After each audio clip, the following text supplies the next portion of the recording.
Welcome. It's Indisputable. I'm your host, Richey. Good to be with you today. We got a lot of news today. And during the show, there may be a major press conference held by the AG. We're going to bring you that or bring you updates on that as it comes, if it is relevant to the cases we are following on Indisputable. Breaking down news of the day, we have Ben Carollo, host of Galaxy Brain, and she streams on Twitch as Bleep Blop Ben, writer, TYT contributor, amazing person. Top story of the day. Okay, Herschel Walker has a negative campaign ad that came against him, created by Republicans, by the way. Herschel Walker has now responded to the allegations of him putting a gun to the head of his then wife. Let me first remind you of the ad in question. Here it is. Do you think you know Herschel Walker? Well, think again. Listen to what his ex-wife had to say about him. His eyes would become very evil. The guns and knives. I got into a few choking things with him. The first time he held the gun to my head, he held the gun to my temple and said he was gonna blow my brains out. I have Herschel Walker's response to that negative campaign ad. Now, remember the context here. The ex-wife was literally giving an interview about the violence of Herschel Walker threatening to kill her, and Herschel Walker threatening to kill her then boyfriend, okay? Now, this is interesting context.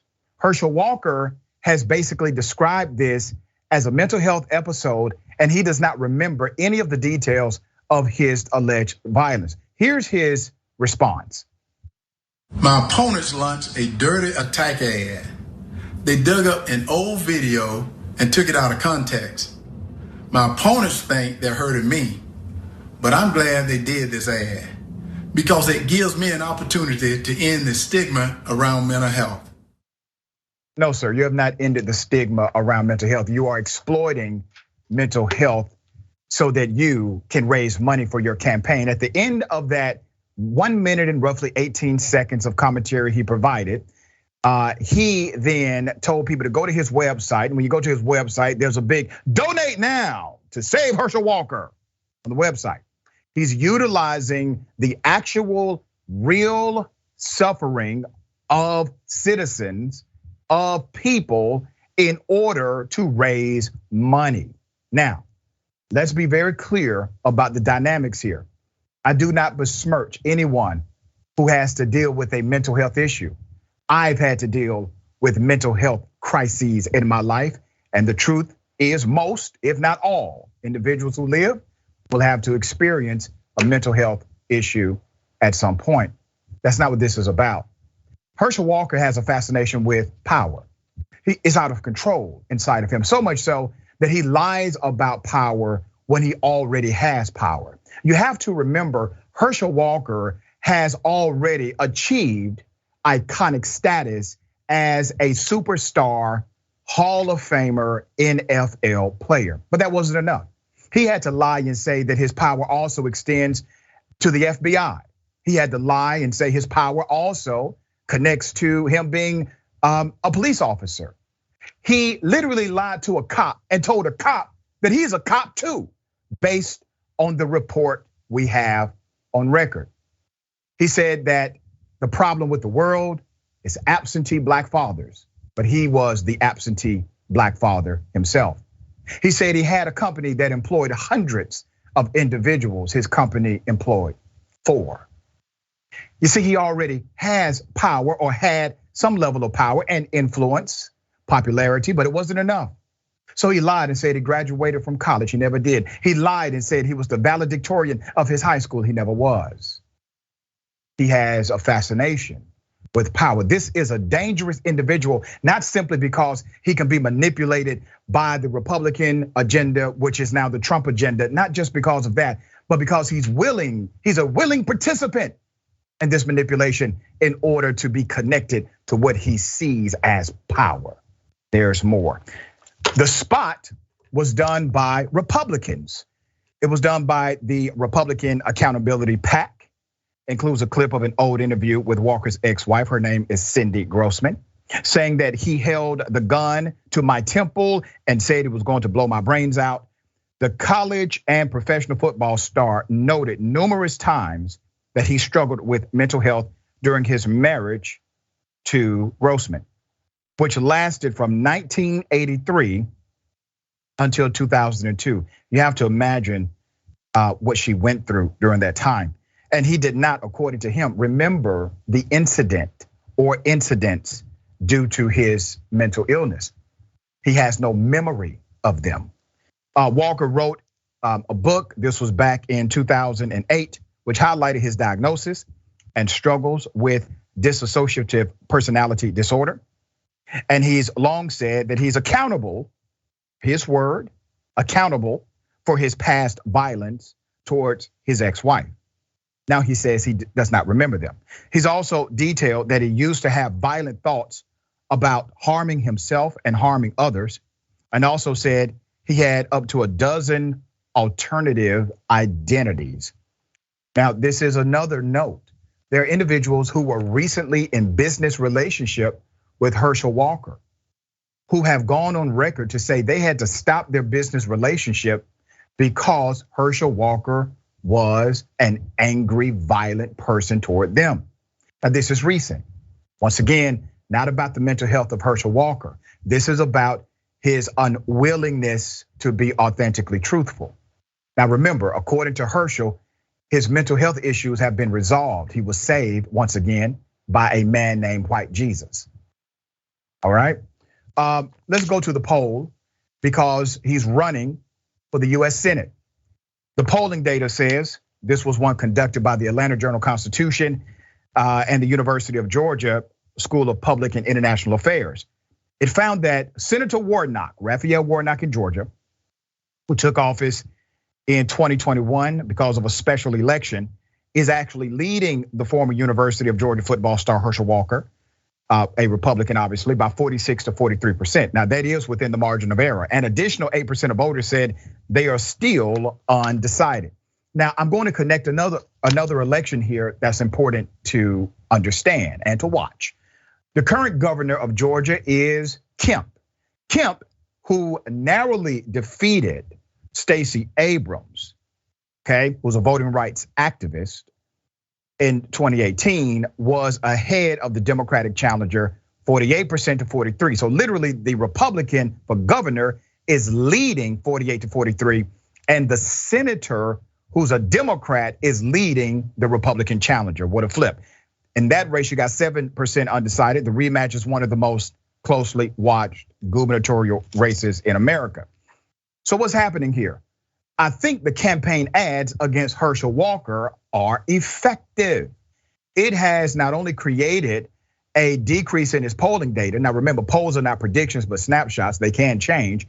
But it has also created a decrease in his ability to raise money. At one point, Herschel Walker was one of the top 10 fundraisers for a US Senate race in the United States of America on the Republican side. He is no longer there. So this has been effective, and that's why he utilized that rebuttal, not to address the stigma of mental health in America, but rather the stigma of his campaign losing money. And that's why he told you, basically, donate to me. All right, Ben, thoughts on this?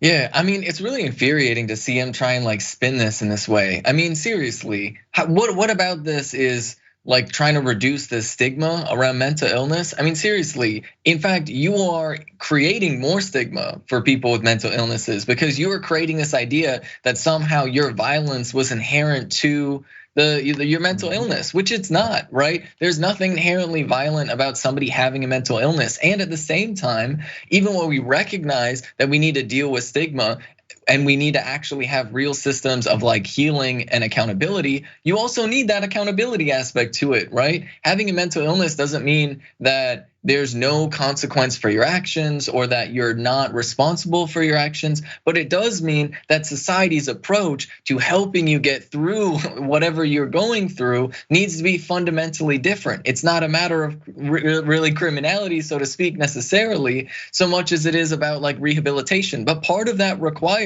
that accountability requires people not being allowed to be in positions of power where they're allowed to victimize other people. And what position of power is more powerful than a United States senator? You made such a powerful point about him blaming his violence on mental health, which creates more stigma, not less. And according to the research, over 98% of individuals who have a diagnosed mental health disorder will never have a violent episode. So for him to not categorize this for what it is does a disservice to the community. All right.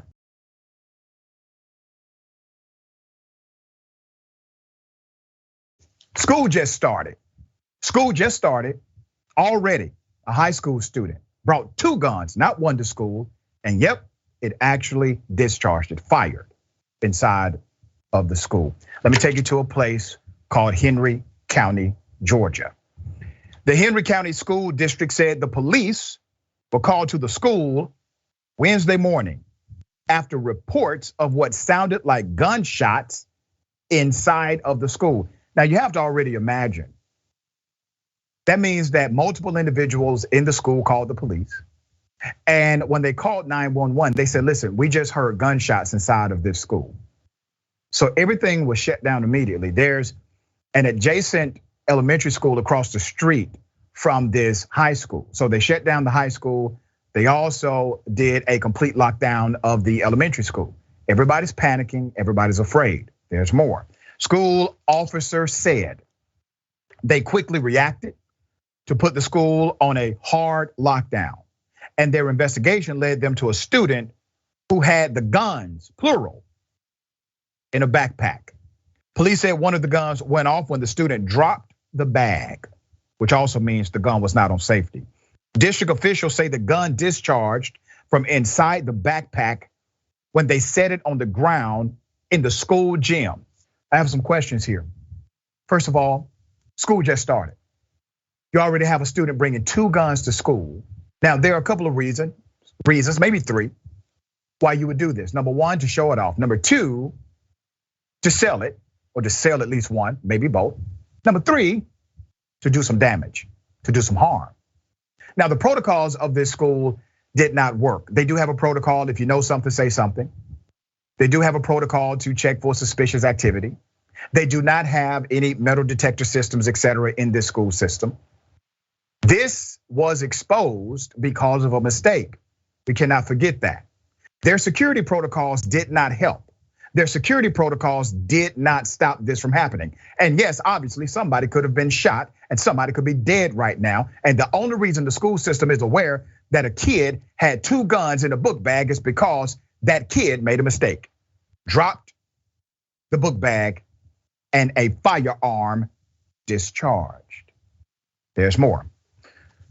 Okay, so the school system says the very quick response of our law enforcement partners resulted in the lockdowns at McDonough High School and adjacent McDonough Middle School being lifted in order for school operations to proceed as normal. So they were lifted pretty quickly once they recognized who actually did it. Let's go back to the reality of our country. You cannot talk about incidents like this in a silo and say this is separate than anything else that's happening in America. We have a gun culture. We've talked about this up and down, right? Where did the kid get access to a gun, let alone 2? Was there an adult that noticed you have 2 guns missing in your household? Or maybe you have so many guns at home that you don't see them as missing guns. Or perhaps even worse, you allow this minor to possess firearms and you have no issue with it whatsoever. Whatever it is, it connects back to a gun culture in this country. And until we address the culture of the thing, the policy of the thing can continue to change while the culture remains the same, and your conclusion will be the same as well. Ben, thoughts on this? Yeah, I mean, really, the gun policy in the United States is just so ridiculous because it's like, imagine there's somebody in town that just runs around like dumping buckets of rats all over town. And the policy from the government was not to do anything about the guy putting rats everywhere, but it's just to like, well, maybe we'll put some rat traps here, maybe we'll, put some bait here, and like yeah, sure, that might slightly reduce like the rat problem in your city a little bit, but maybe address the people who are like dumping rats everywhere. I don't know. And like that's what it is with guns, because how does a child get access to a gun? Only in a world where you have people that are deeply irresponsible, where people feel like guns are just toys, these casual things to be thrown around, will you have children having access to firearms like this? Because this is not a thing that happens in other countries, believe it or not. Even police officers in other countries very often will have to call into their office before they even get their firearm from their trunk. And here in the United States, like literally children kill themselves, their friends, their family members with guns by accident all the time. And it's just really, really heartbreaking and infuriating to see this.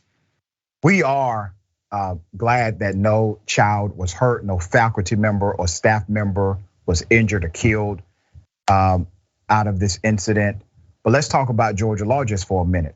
And I've had Ted Terry on this show, who's a progressive, used to be the mayor of a place called Clarkston, Georgia, is now a county commissioner for DeKalb County in Metro Atlanta.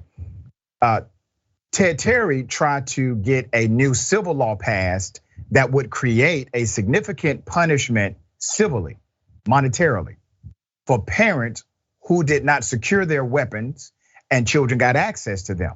Well, lo and behold, there's a law in Georgia that prohibits local jurisdictions from passing any laws related to guns. How insane is that?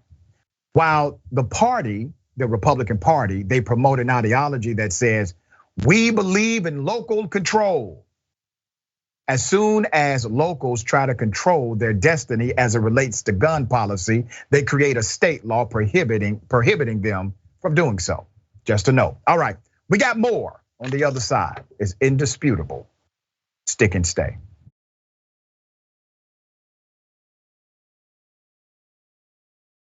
Remember the cop who arrested a mentally ill elderly woman and broke her arm? Well, that cop faced a penalty, and the cop who watched him do it and laughed at it, well, she faces a penalty now as well. Let me remind you of the original video.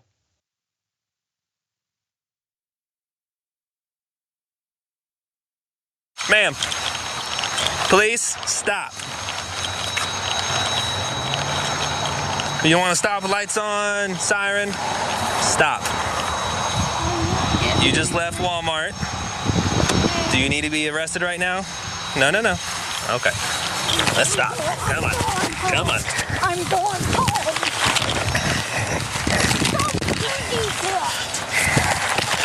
No, on the ground. Stay on the ground. I'm going home. On the ground.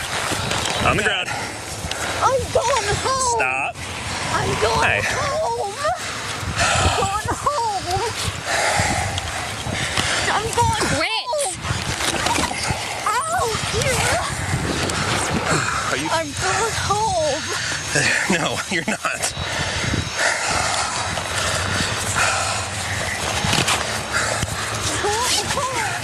Ouch.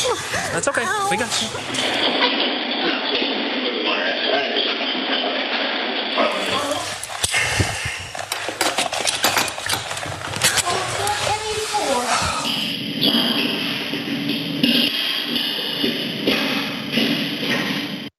These Colorado cops broke her arm. They assaulted her. She was experiencing a severe episode of dementia. It was clear that she was going through an issue. She's an elderly woman. This is the best way to handle an elderly person. Well, there's an update. Now, I want to remind you, they laughed about this. Here it is.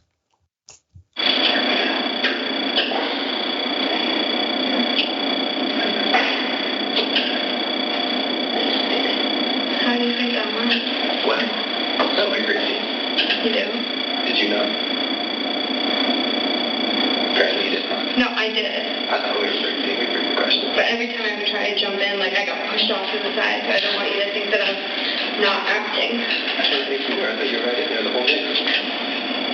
Did I push you off to the side? I'm very sorry to attention. Oh, give me your call. When I had everything square when we first got there, I was like, I'm gonna play. I was pushing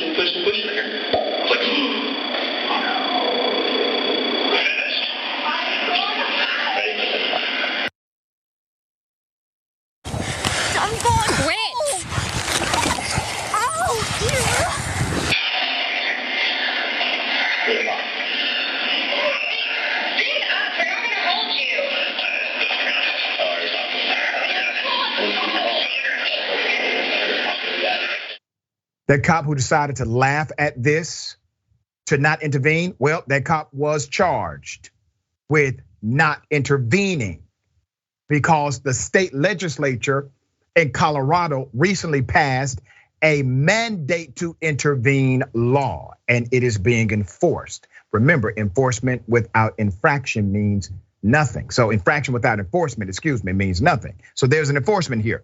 Let's put up the picture of this cop. Remember, the male officer is Officer Hop. The female officer is Daria Jalali.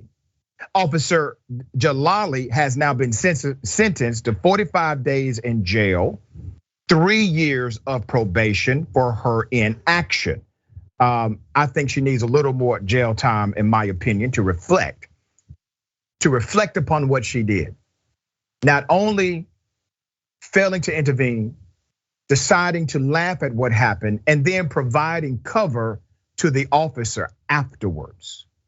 This cop earlier pleaded guilty in the arrest of Miss Karen Garner in Loveland in 2020 and was initially facing up to 60 days in jail for failing to intervene. This crime was created as part of a police reform bill passed during the racial injustice and police brutality protest in 2020. Former officer Austin Hop arrested Garner after she left the Walmart without paying for about roughly $14 worth of stuff. Let's put up his picture, remind everybody, Loveland Police Department's finest there. Now, I'm going to show you some things that will distress you, okay?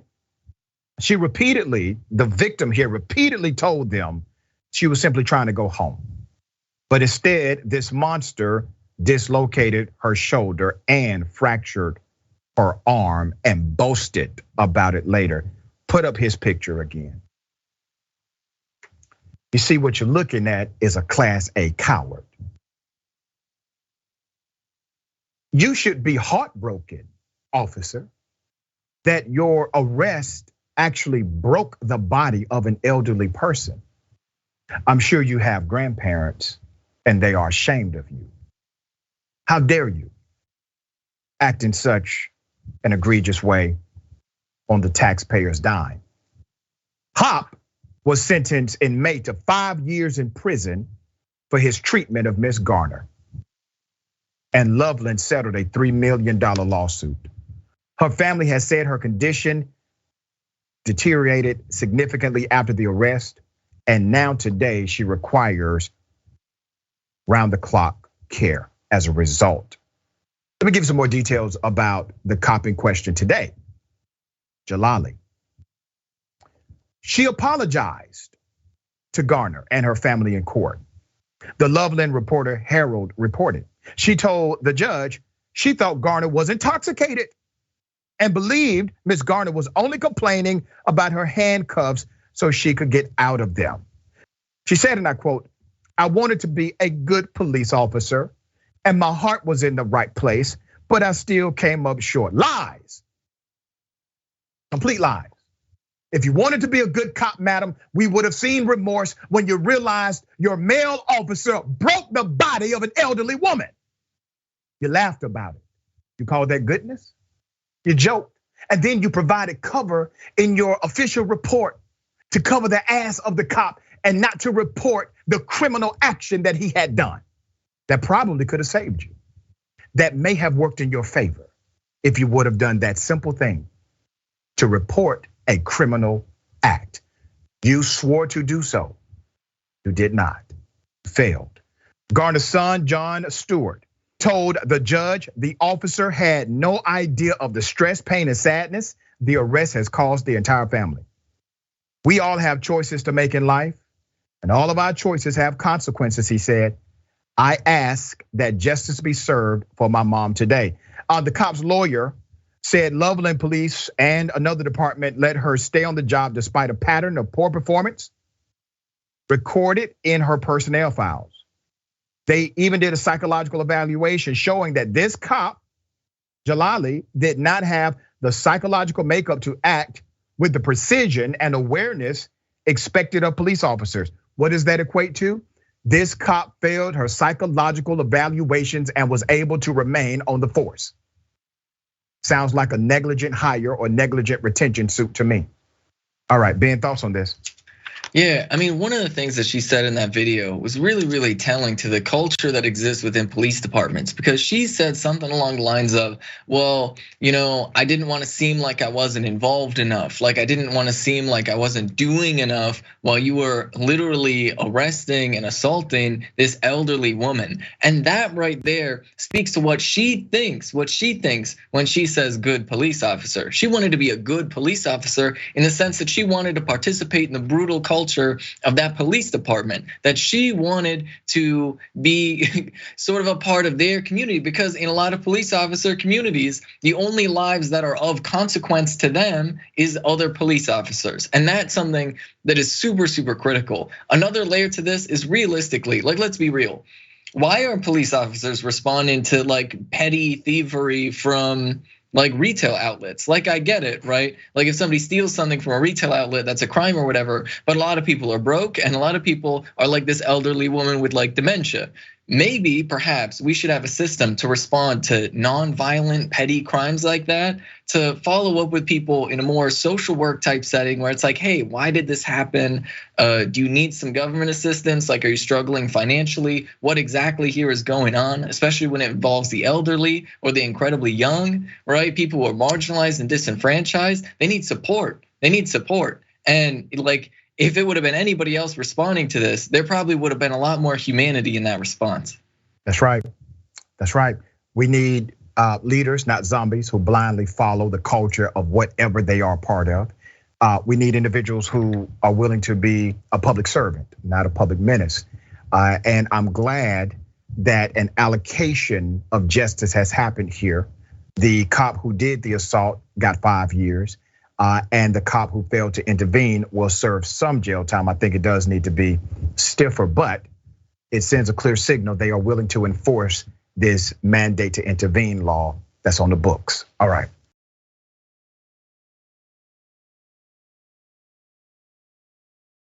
Okay, ladies and gentlemen, I wish a Karen would. You want to call the police on them for having a barbecue on a Sunday? I feel free. Back off! I'm going to tell them there's an African-American man threatening my life.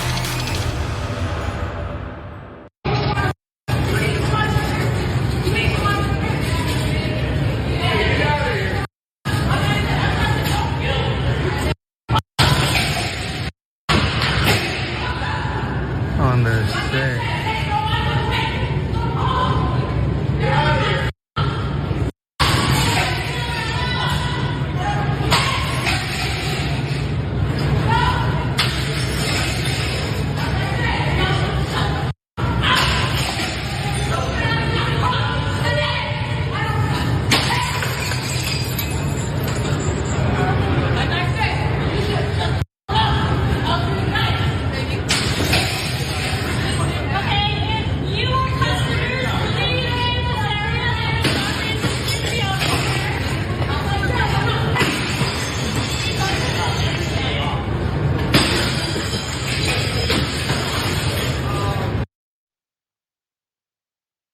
Yeah, tantrum, Karen. We've seen this move before, by the way. This seems to be a common or normative behavior. We have seen Karens smash wine bottles inside of stores before. Now, this is interesting because when I look at something like this, I always ask, what's the goal here? What's the goal to, I don't know, win an argument? What's the goal perhaps to express that you are upset over something that took place, something that was said, an item not available? Or was the goal simply to break bottles? Now, if the goal was to break bottles, mission accomplished. If your goal, Karen, was anything else, well, you only hurt yourself. Because at the end of the day, you have now been engaged in a criminal activity. Once they told you to leave, that's criminal trespass. Once you started breaking property, that is in fact destruction of property. And in most jurisdictions, once you destroy roughly $250 worth of property or above, well, that's then a felony matter. All right, Ben, thoughts here? Yeah, I mean, it's just really disheartening to see because like it just like the fact that this happens so frequently, it just speaks to this lack of like sense of community where like even if you have a dispute with somebody, like there's ways to talk it out, right? And the fact that as a society we are failing to give people the tools to actually like talk through conflict and the different problems that people face, because like come on, what are you doing? Like destroying a bunch of like wine bottles. Like come on, seriously. Especially wine bottles, like those can get pretty pricey individually. Like right. Like seriously, like if you're talking about destruction of property, if you want to rack up the bill really quick, you're gonna do it with wine, okay? Of all things. But like seriously, we need to de-stress and deconflict things and have like real conversations with people. And unfortunately, people are so isolated and alienated that a lot of the basic societal tools that are necessary for like a functioning world are just kind of like falling apart bit by bit. Yeah. All right. So we're trying to get more information about that particular Karen engaged in Karenicity. We do not have it yet, but we'll provide it as soon as an update comes.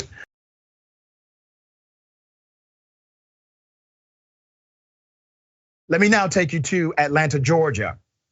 In Atlanta, Georgia, a cop has gone viral for the aggressive arrest of a black woman who agreed to sign the damn ticket. Here's the video.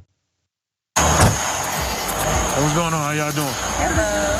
All right. Well, I see the Ohio tag. I'm not sure if y'all from here or not, but you can't be inside the park in the city of Atlanta between the hours 11 p.m. 6 a.m. Okay.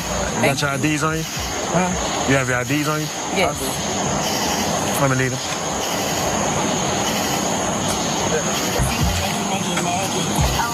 All right, just stand by. I'll be right back with you. I have to sign it? All right. You cannot sign it and go to jail. It's this one here. Can you come here, ma'am? All right, so you're gonna receive a ticket for being in the park after hours. All right, just need to sign right here on the X. But because we're out, didn't you say we were out of time, so we wouldn't have known that?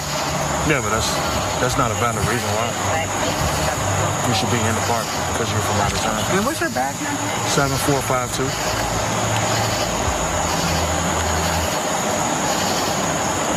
And what's your name? Officer Brooks. What's your first name? I'm not gonna give you my first name. Okay, and I don't have to sign this, right? You do have to sign it. No, I don't. Okay. Well, like I explained to him, if you don't sign it, then you're gonna be physically taken to jail. Okay, so that's part A, all right? That's part A here. Here's part B. No, I'm not here to play games. I know, but I'm going to. Put your hands behind your back. Mr. Brooks, I'm going to. Put your hands behind your back. Sir, you don't have to. You don't have to. Resisting. You do not have to. I'm asking you, why am I putting my hands behind my back? You're under arrest. I'm going to sign the ticket, but why am I under arrest? Sir, she's about to sign the ticket. I'm going to sign the ticket. She's about to sign the ticket. That's all you wanted to do is sign the ticket. That's all it is. I'm going to sign the ticket. That's all. She to sign the ticket. You told me you're not. I'm going to sign the ticket now. Mr. Brooks, I'm going to sign the ticket. You don't have that option now. Why don't I have the option, Mr. Brooks? Because I gave you two options. She was just asking for your badge number at first. I'm asking for your badge number, and I wasn't clear on why you weren't giving me your badge. Sir, you don't have. Sir, you do not have to hold her like that. Oh my God. Sir, you do not have to grab her like that. I'm telling you that I'm going. Sir, I'm going to. Sir, you do not have to grab her like that. I'm going to sign the ticket, Mr. Brooks. I'm going to sign the ticket. Why am I being arrested? It continues. Here it is. Please tell me why I'm being arrested. Sir. Oh my God. I'm so scared. My God, please, in the name of Jesus, please, God, in the name. Why am I being arrested, Mr. Brooks? I'm going to sign the ticket. Mr. Brooks, why am I being arrested? Why am I being arrested? I don't understand why I'm being arrested. Can you please tell me why I'm being arrested? Turn around and put your hands behind your back. Tell me why I'm being arrested. I have the right. Do not tase her. Sir, do not tase her. Oh my God. Put your hands behind your back. Do not tase her. Do not tase her. What are you tasing her for? I didn't tase her. Why are you pulling it out? Put your hands behind your back. She is not compliant. Put your hands behind your back. Let me go ahead and provide some background, give you additional information here. I see the commentary and comments about this online already. Some are saying that it is all her fault. Let me be very clear. This is not a criminal action. This is not considered a misdemeanor. This is not considered a felony. I'm talking about her action. What the cop did is assault, in my opinion. Now, let me provide some background to why the cop was there in the first place. That park had actually gone through a couple of incidents recently where somebody got shot, okay? And so they increased patrols in that particular park. Typically, they do not enforce the after hours curfew. And most individuals do not even see the signage, especially if you are not from there, as this couple was not, okay? So the cop is there because he has been given instruction to patrol the area to make sure there's no additional safety threat. In other words, the cop was supposed to be there in order to protect people like that, not to arrest them. Once the officer ascertained that they are not a criminal element, they are not a criminal problem, he should have said simply, listen, I'm here and enforcing this curfew because of some activity that took place that would probably make it unsafe for you to be here after hours. So I'm gonna have to ask you to leave. Okay, no problem. He didn't do that. He engaged in a back and forth. Now remember, she has not committed any actual crime. This is a city ordinance. This is not a felony. This is not a misdemeanor. And when you make a case for aggressive force or excessive force, you actually look at what it took to de-escalate and the severity of the crime in question. That's what a judge and a jury will look at. Well, what was the severity of the crime in question? She did not sign the citation initially. Now, the officer said, if you don't sign it, I got to take you to jail.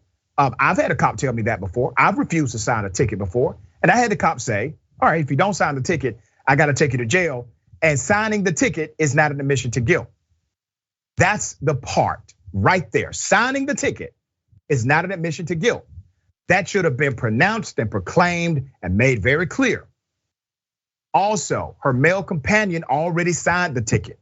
It was a compliance to the citation. Once again, not a criminal issue. This is an ordinance issue that escalated to that kind of arrest. Doesn't make sense. A very wise man told me one time, Dick Gregory, before he passed away, God rest his soul. He said, Doc, be very careful not to equate what they say is legal to what you believe is right.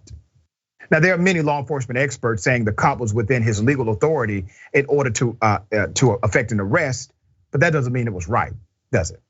You remember Rosa Parks got arrested too. Was that right? Because the law said they could. There's more. Let's put up a picture of the chief here. So this is your acting chief, okay? We do not have the identity of the officer yet.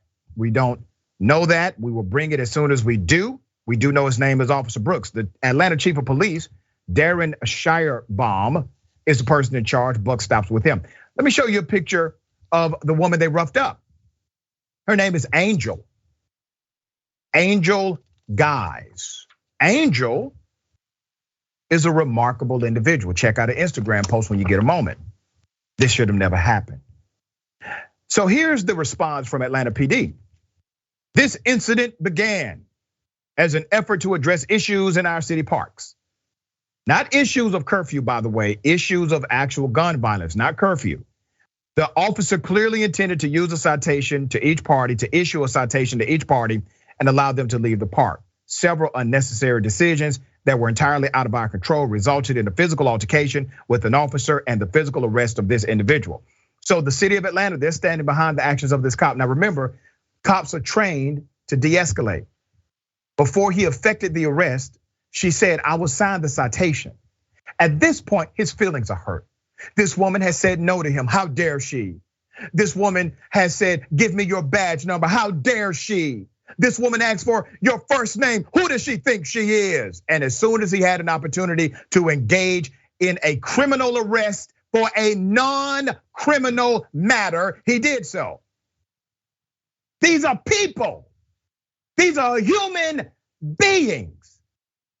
Her whole life flipped upside down because one cop had his ego bruised and was trained according to the protocol in the art of de-escalation and chose not to de-escalate. The only people who tried to de-escalate were the individuals who were not cops. They're the ones that tried to de-escalate this. The police department added that the officers are not required to read someone their Miranda rights prior to arresting them. And that's, once again, them standing by the cop. She is out of jail according to the latest report, and her attorney has already gone on record and said a lawsuit is being promptly filed against the Atlanta police. Ben, thoughts on this? Yeah, I mean, it's just so infuriating because like if this police officer had like a shred of humanity and like understanding, you'd recognize that like our system is so brutal and cruel to people with any type of criminal record. I mean, if all of a sudden you have a criminal record, then you could lose your housing, you could lose your job, you could lose your kids, you could lose so many different things, and it could make it nearly impossible for you to even just survive financially. And so, of course, if somebody sees them, if you're interacting with police and you feel like you're getting something that might be put on a criminal record, you're gonna be hesitant. You're gonna be like, wait, what's going on? Hold up, please communicate with me. And that's all she was asking for, just a little bit of communication, a little bit of like patience and understanding. But that's exactly what he was trained not to do, not to give people patience or understanding, or recognize the fact that his role in society plays a significant role in stripping people of basic human rights. I mean, seriously, people in prison in many states can't even vote, okay? And so this is the type of thing where you need to recognize that if you're a police officer, somebody's doing something like just being in a park after hours, like, come on, who hasn't been in a park after hours? Are you kidding me? Are you literally kidding me? Right? And recognize that, like, yeah, if you're gonna give somebody a citation, like just communicate and say like, well, here are my options bureaucratically. I mean, the option that he didn't say was, I can let you off with a warning, which is always an option. So funny how he didn't mention that option, right? Because he wants to be the dictator of the situation. He wants to be the one giving options. Instead of being a public servant, right? He is somebody that is, I mean, yeah, policing the public. And it's just absolutely infuriating. And it just speaks to the mentality that exists within police departments across the country. And let me say this, because I know somebody's gonna get this young officer this clip, I know that. To the cop who did this. Sir, if you want to remain a police officer, be a real police officer, okay? Enforce laws through the lens of humanity. If you want to remain in the industry and be one of the individuals that sets themselves apart from the adverse narrative about law enforcement, start that activity with yourself. You effected an arrest over something that was not even criminal in nature. It's not even considered a law, it's an ordinance. It's an ordinance, not a misdemeanor, not a felony, but an ordinance. Is that why you signed up to become the popo? So you can arrest a couple or a woman at a park after damn hours? That's what you went to the academy for? That makes mama proud?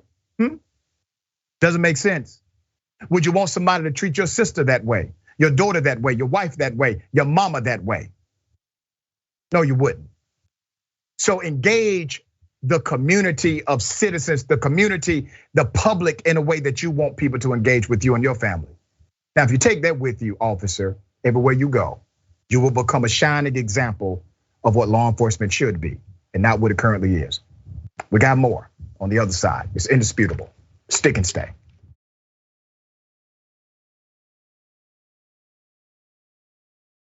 What's happening? Welcome back. We got a lot of show left. Let me read some of these amazing comments. Before I do that, just remember the watch list, all right? Add the watch list to your watch list. Join JR Jackson live weekdays, 12 p.m. Eastern time, 9 a.m. Pacific time.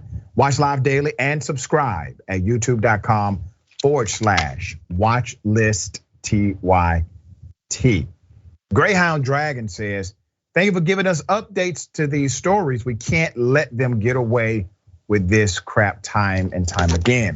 My pleasure, and thank you for supporting the program. Eileen, God, no dragon.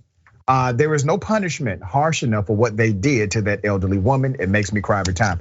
It's the first time I did that story, I lost it. It's such a horrific display of the reality of humanity's lack of humanity, okay? Let's go to Reasoning Why says they laughed at this horrible act against this elderly woman. Yep, bystanders help a cop who's been shot. Cop gets shot, people are there, they help the cop. Interesting dynamics here. So let me first take you to the video, here it is. need another tourniquet. Hurry up, man. Come on. We got shot. What about this one? Hey, go help him. He's in there. Hey, I got you. I'm not the. He already cuffed. Already there, bro. Relax. I'm sleeping now, but he cuffed up. We got an ambulance coming in. Who else is in here? Let's put up the picture of one of the individuals who helped save that cop after the cop was shot. This was after midnight when all of it went down, Friday, July 29th. Matthew Weekly was near the Franklin Mini Mart when he heard a gunshot. Not too long after I heard the shot, he said, they brought the trooper out and he was just bleeding and we attended to him, Mr. Weekly said, all right? This was in Pennsylvania. Weekly and other Good Samaritans did not hesitate to help the state trooper, whose name is Johnny Schooley, who had a gunshot wound to his leg. You see all of them helping the officer. The group of men used the shirts off of their own backs to help the trooper who was losing a lot of blood and could have bled out and died. Now, here's a point I want to make. 2 days ago, I did a story about multiple police officers who responded to the scene of a black male who was stabbed and inside of an elevator where the elevator could not close. When these officers responded and the man is bleeding out, the girlfriend who called the cops said, "Why are you letting him bleed out like that?" The response was, "Oh, we're not the paramedics. No, that's not our jobs. Paramedics are on the way." And they watched this man bleed and did nothing. Man goes to the hospital, he dies because of the inaction of these cops. They lacked humanity. Come to find out, the primary cop had first aid training, and his actions were completely against protocol of his department. Once again, the policy says one thing, but the culture says something else. And then in this story, we literally have the opposite. We have individuals who do not seem to have any special training in first aid, but they are taking clothing off of their own bodies in order to save the life of a police officer who has been shot. So what does this say? This says that even in the midst of cops showing a lack of humanity, especially toward black folk in America do not exhibit that same lack of humanity to others. That's what it says. There's more. Mr. Weekly said, and I quote, they said, "Man, he needed a shirt. So I took a shirt and made tourniquets for him, and people were just wrapping stuff around his leg, and he was directing us. He was like, man, wrap it around my leg. I need it tighter. So we just tightened it. The ambulance did not come for a while, okay? He's the Good Samaritan. Investigators said in the criminal complaint that the trooper, Mr. Schooley, and his partner, whose name is Palmer, both from the state police, Beaver Station, were on a routine patrol when they noticed a disturbance at the mini mart. So here's your background. Let's put up the suspect. His name is Damian Bradford. Damian Bradford was threatening people with a pistol before the troopers intervened. So this is a real criminal issue, right? This is not somebody being outside of a park after hours. This is a real problem that requires law enforcement intervention. Investigators wrote that Bradford violently struggled with the troopers as they were trying to restrain him, and he shot Schooley. The documents say they were able to disarm Bradford, and then he tried to take Trooper Palmer's gun and taser. Bystanders helped Palmer restrain Bradford as well. Look at that. Isn't that something? Bradford is facing 13 charges, which include criminal attempted homicide, assault of a law enforcement officer, 2 counts of aggravated assault, 5 counts of recklessly endangering another person, disarming a law enforcement officer, resisting arrest, possession of a prohibited firearm, and firearms not to be carried without a license, okay? I know some people are going to push back and say things like, well, they should not have helped the police. And that's your opinion. But you cannot neglect the reality that them helping the police was simply an expression of their own decency, of their own humanity, of their love for others. So I don't besmirch that at all. Ben, thoughts here? Yeah, no, 100%. And this is where there's multiple layers to unpack here, right? Because ultimately, we need to be better than the systems around us. And we hope that the systems will be better than humanity. Unfortunately, in the United States, that's not really where we're at. And it just speaks to the fact that there are people who are calling for fundamental changes to policing around the United States. And it is because of a deep sense of humanity and caring about other people. And unfortunately, the culture within police departments is not the same. It is one of only treating police officers as humans. And unfortunately, that leads to some serious consequences. And that serious consequence is that police officers will often let people just bleed out and die. But it is good that people aren't letting these police officers bleed out and die. It is good that we have our humanity and we actually care for other people. That's fundamentally good. What we want is a system that takes that humanity and expands it to everybody, and that actually treats everybody with basic dignity, where we actually care for people. And anybody who calls themselves a police abolitionist or a prison abolitionist should 100% be in support of these people that potentially save the life of this police officer, because that is what the goal is to save lives and to reduce harm. And so ultimately, we want our systems to behave with the same mentality that these people did, where even if you find somebody disagreeable in one way, shape, or form, you care for them because you want them to be able to live as a human being. Very well said. And for those who may have a contrary attitude as it relates to what these great humanitarians did, these good Samaritans did, I want to remind you that in the pursuit to destroy evil, you cannot then become the evil you seek to eliminate. All right? Okay.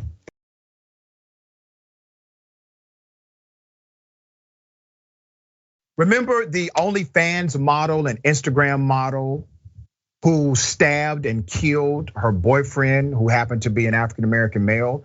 She got away with it. I mean, she was at a bar drinking. She was having a good time right after this killing and was not arrested, but she has now been charged. Let's put up a picture full mass here. Her name is Courtney Clenny. This model fatally stabbed her boyfriend to death in Miami. This was all the way back in April. She has now been arrested for murder.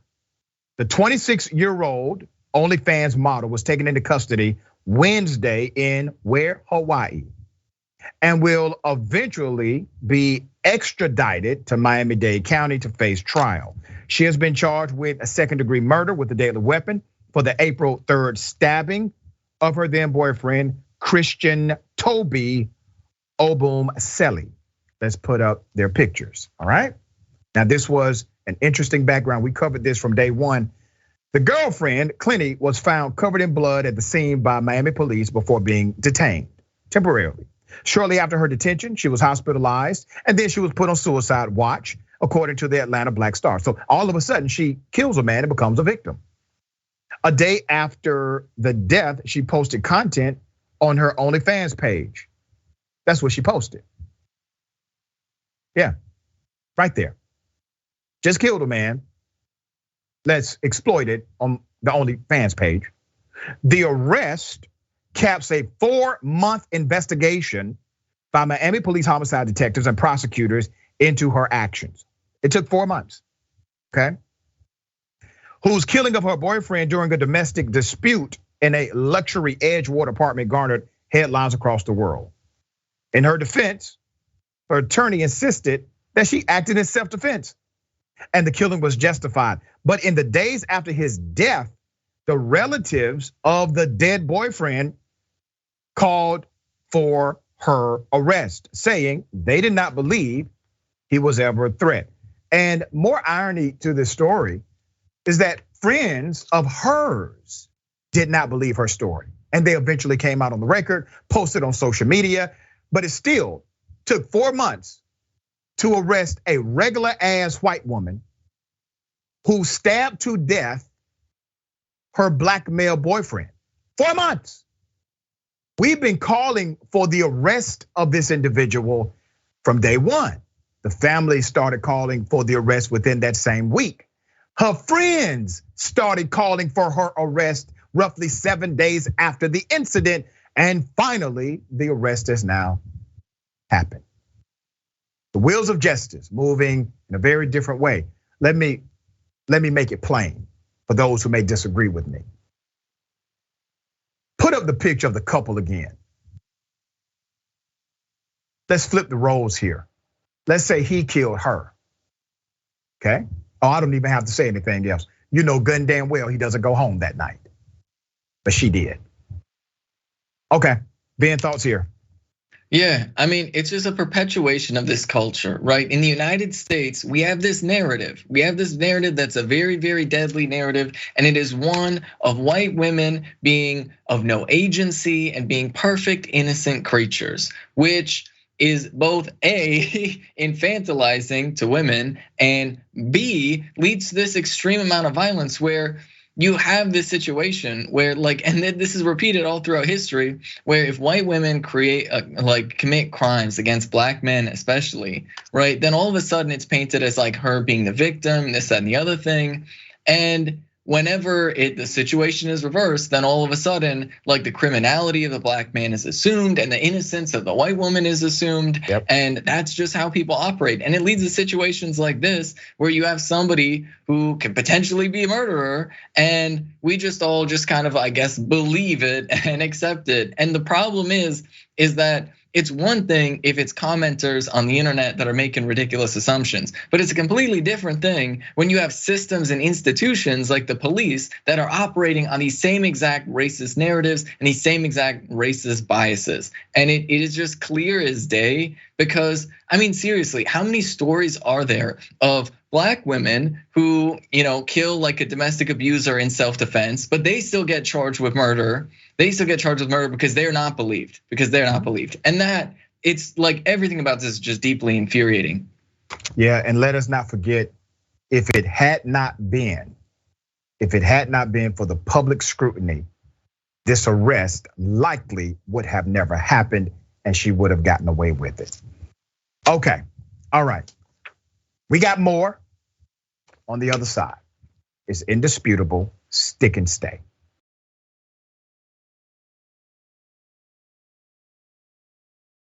All right, welcome back. Let me first say thank you to Possum of Antigua for becoming a member on Indisputable, and Moondragon, thank you for gifting so many people the opportunity to join the Indisputable page on YouTube. I appreciate you so much. Okay, did not see this one coming.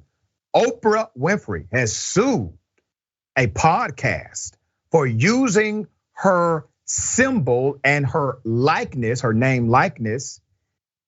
Let me first show you the logo in question. Here it is. All right, that's the logo. It's called Oprah-demics, like academics, but Oprah. Oprah's company has filed a trademark infringement suit against the host of this podcast for using her O logo. Harper Incorporated, which owns Oprah's trademarks, carefully vets any licensing opportunity. Now it's taking a podcasting duo to court over what it says is an unauthorized attempt to capitalize on the Oprah effect, which is a no-no, it's against the law, all right? Harpo Inc. is suing Kelly Jackson and Leah Wright over their Oprah-demics podcast. Let's put up the podcasters in question here. They are two black women. Now, this is interesting. Let me continue to give you a little more background, because Oprah, the company, they're not seeking any money here. Oprah's company alleges that the Oprah-demics moniker misleads consumers into thinking that she is involved and she's not, dilutes the power of her brand, and will cause harm to Harpo's, the company, goodwill and reputation. Her fame is so extensive that she is instantly recognized by her first name, Oprah alone, writes the attorney Carmichael, which was filed Tuesday in New York federal court. Now let's put the logo back up again. And I know some people are saying, oh my goodness, I can't believe Oprah is suing for the letter O. It's a little more than that. Like they have actually incorporated her name into the podcast.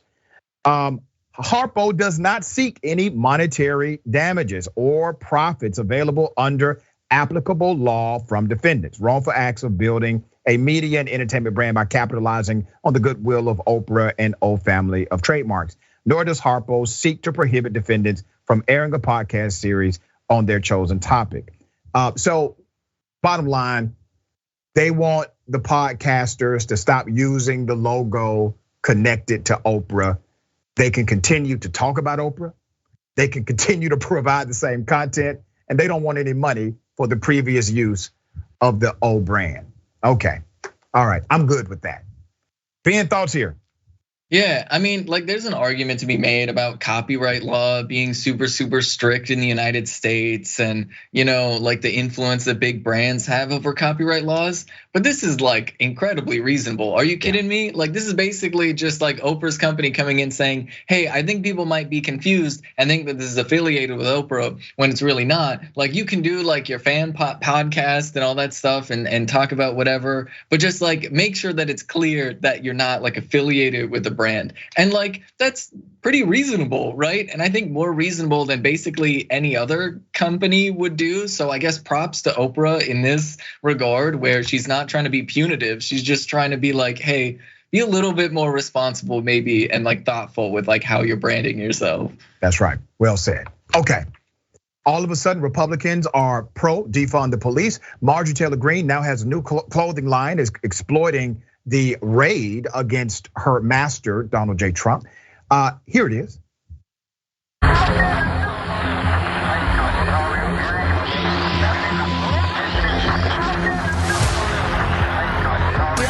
Using human intelligence to spy on a presidential campaign. BuzzFeed reported that most of the people involved in that famous plot right before the election to kidnap the governor of Michigan, Gretchen Whitmer, were in fact working for the FBI. The government entrapped the four men, first by orchestrating the plot, then coercing them to join in. The whistleblower says the FBI directed agents to use counterterrorism measures to track parents critical of their school boards.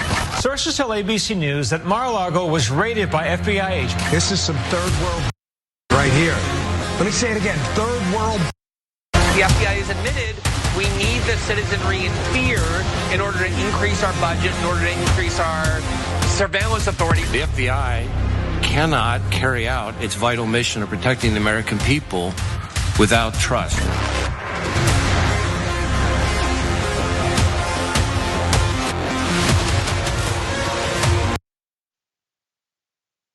Oh my God, they're coming after rich, bigoted white men that are well connected politically. What are we going to do? I got more actually. In relation to the raid, okay? Scott Perry was posed a question about if he got his phone back. His phone was taken. Did he get his phone back?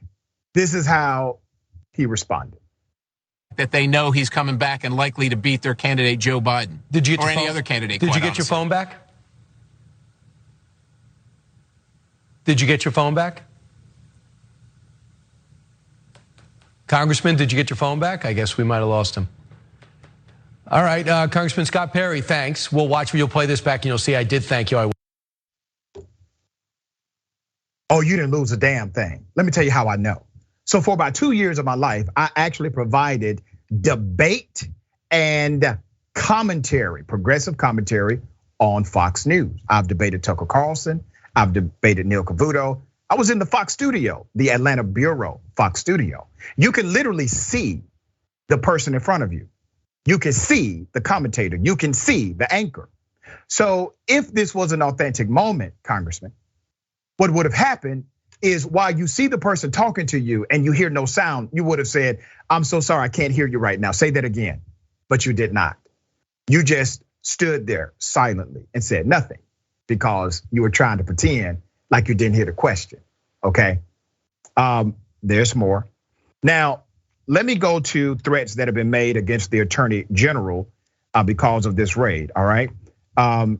FBI Director Christopher Wray. Authorities monitoring social media posts are spotting a significant increase in death threats aimed toward agents, Wray and Garland, Fox News reports. These threats are reported to continue at a steady pace online. In fact, the cable news network says that the threats against Wray and Garland have gotten so intense that there has been talk of increasing their security details, even though both are already guarded by armed agents. Now, let me take you to threats made against Eric Swalwell received. Here it is. First of all, I want to say, not me, but I hope someone cuts that throat from ear to ear. Cut his head off. Swalwell's a worthless piece. Cut his wife's head off, cut his kids' heads off. I don't give a worthless piece of blaming everybody but himself and that worthless piece of Biden and that Kamala Harris. Black Lives Matter. Illegal immigrants. All you worthless piece of Democrats trying to ruin our country. Somebody just needs to kill all you Democrats. Okay, so they need to lock his ass up, right? If you're that big and bold to make those threats, you should be able to go to jail. Now, we will see how the FBI deals with these threats. Many of them are substantiated, meaning they actually fit the criminal prerequisite for a terroristic threat against a member of law enforcement. All of a sudden, the pro-law enforcement party is anti-law enforcement. All of a sudden, the anti-defund the police, they are for defund the police, all because of one man, which provides further evidence that they are, in fact, in a cult without walls, is what's happening in this country. Ben, thoughts here? Yeah, I mean, it's really telling. Let's be real, right? These people didn't have any problem with the FBI wiretapping people like Martin Luther King. They definitely didn't have a problem with the FBI killing Fred Hampton. They didn't have an issue with the FBI going after labor unions, and they didn't have an issue after the FBI ridiculously equated Black Lives Matter, called it black identity extremism, and equated that with these white nationalists. Because you can see that when police kill people, Black Lives Matter protesters, they protest and say, hey, stop killing people. But when basic, even inching towards justice happens, then you see these white supremacists run around in their violent mobs. You see Proud Boys attacking homeless people and things like that. And the FBI equates the two, but when they do that, right? And finally, somebody like Donald Trump faces even a teeny bit of scrutiny from law enforcement, then all of a sudden they scream and they're like, oh, it's so biased, it's so biased, it's so biased. When really, if it's biased in their favor. Literally, this has been 2 years coming, right? Yeah. Donald Trump's criminality is just long running. Yeah, and one quick note. The reason why Republicans are no longer policy strong is because they don't know what Trump is going to agree or disagree with. So they're literally taking orders by Trump himself. And so because Trump goes back and forth like the winds, they are unable to fit or affix to a particular policy dynamic. All right.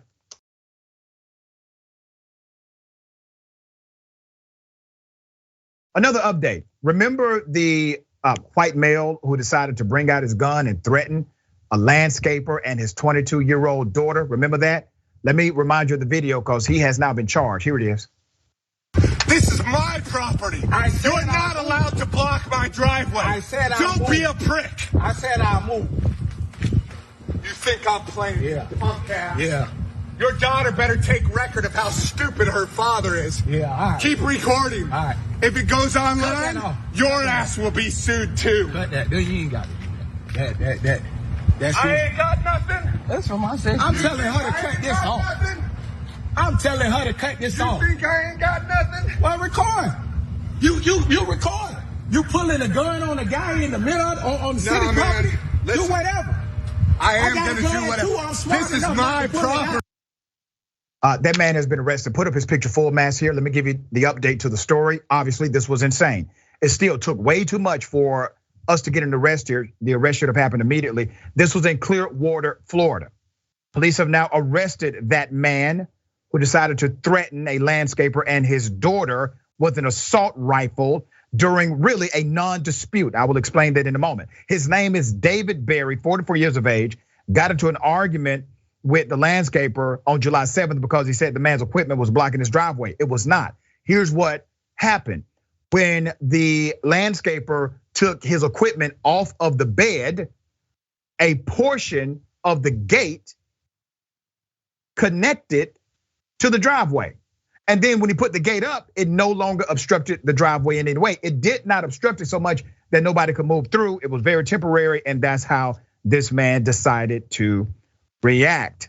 The victim's daughter is the one who caught everything on video. The arrest affidavit adds that there was a well-founded fear that such violence was imminent. According to the Clearwater Police Department, Berry's weapons were seized in late July by the police department and the county sheriff's office via a risk protection order. On Friday, Berry was taken into custody and charged with aggravated assault, which is in fact a 3rd-degree felony. Should have happened the day of. This is happening because of public scrutiny. Now, while I'm good with the fact that it's happening, I'm not good with the fact that it takes this much to get simple justice for black people who are at work. All right, Ben, thoughts here? Yeah, I mean, really, like it took this long. Are you serious? And because it speaks to something that's really important. This happens every day. There are people that are unhinged like this every day, running around threatening people, specifically white folks threatening black and brown folks across the country. Happens every single day. The difference is it doesn't always happen on camera. And the difference in that regard then means that there's not always public outcry, which means that these folks are running around free, because ultimately there's just like there's just this mentality in law enforcement where, let's be real, they empathize with this guy more than they empathize with the guy on the other side of the gun. That's right, and that's why we will continue to highlight and update these stories and provide public pressure as necessary. Okay, let's go to Beto. Here's what he said when somebody decided to laugh because he's talking about a mass shooting of students.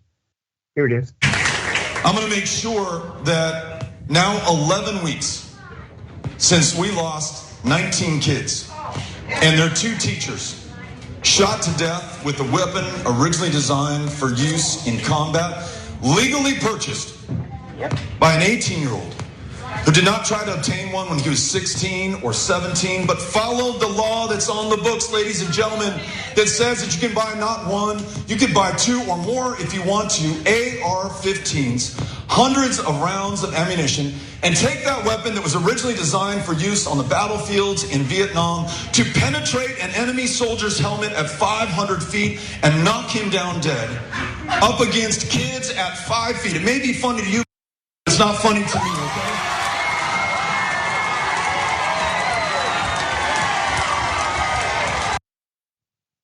Yeah, he said it may be funny to you, MF, but it's not funny to me. And the crowd goes wild. It's not funny at all. This is real. Everything Beto said was factually accurate. Everything he said was 100% true. Another dynamic of that ridiculous Texas law said, we know that 18-year-olds should not have this kind of weaponry, but in order to appease our base, we're going to allow a guardian to tell us it's okay to give it to him. And so the killer's father signed off on this knowing he had a history of violence. Everything Beto said was right. There should be a policy response to guns in America. All right, Ben, we're almost out of time. What are your thoughts here? Yeah, I mean, this is the inevitable consequence of Republicans defining their entire political ideology by watching other people suffer. They enjoy the suffering of other people, and it leads to this sick and twisted behavior where you have a grown adult laughing at the deaths of literal children. Ben, always a pleasure, always insightful. Tell people how they can follow you and check out your great work. Yeah, you can follow me on Twitter and Substack at Benjamin Carollo. You can also check out my videos on Rebel Headquarters and on my show Galaxy Brain on the Young Turks Twitch channel every Friday at 4 p.m. Eastern. Good stuff. All right, remember, take care of yourself, take care of each other, take care of the planet. Remember, the truth is always indisputable. Stay tuned, reactions next.